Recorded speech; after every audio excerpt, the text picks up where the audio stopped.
Little Red Riding Hood. Once upon a time, there lived a pretty little girl whose mother adored her, and her grandmother adored her even more.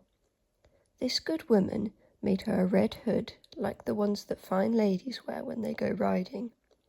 The hood suited the child so much that soon everybody was calling her Little Red Riding Hood.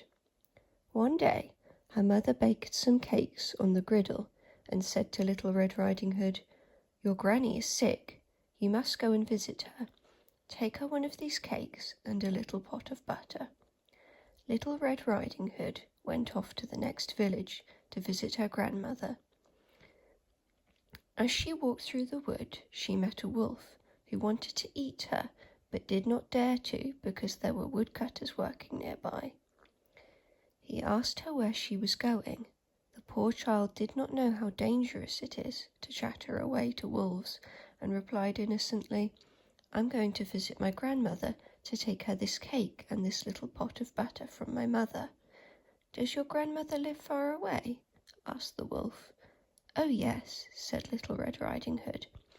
"She lives beyond the mill you can see over there, in the first house you come to in the village."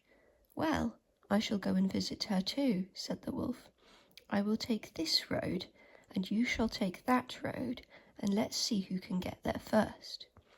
The wolf ran off by the shortest path, and Red Riding Hood went off the longest way, and she made it still longer because she dawdled along, gathering nuts and chasing butterflies and picking bunches of wayside flowers. The wolf soon arrived at grandmother's house. He knocked on the door. Rat-tat-tat. "Who's there?" "Your granddaughter, Little Red Riding Hood," said the wolf, disguising his voice. "I've brought you a cake baked on the griddle and a little pot of butter from my mother." Grandmother was lying in bed because she was poorly. She called out, "Lift up the latch and walk in." The wolf lifted the latch and opened the door. He had not eaten for 3 days. He threw himself on the good woman and gobbled her up.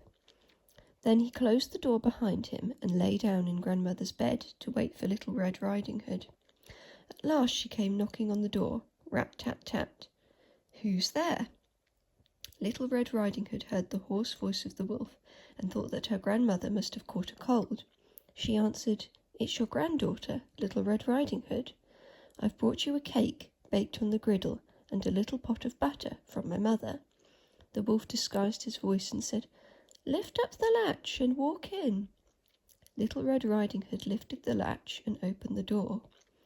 When the wolf saw her come in, he hid himself under the bedclothes and said to her, "Put the cake and the butter down on the bread bin and come and lie down with me." Little Red Riding Hood took off her clothes and went to lie down in the bed. She was surprised to see how odd her grandmother looked. She said to her, "Grandmother, what big arms you have! All the better to hold you with, my dear." "Grandmother, what big legs you have! All the better to run with, my dear."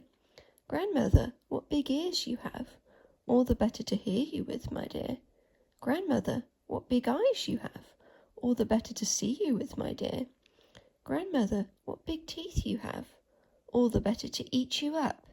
At that, the wicked wolf threw himself upon Little Red Riding Hood and gobbled her up too.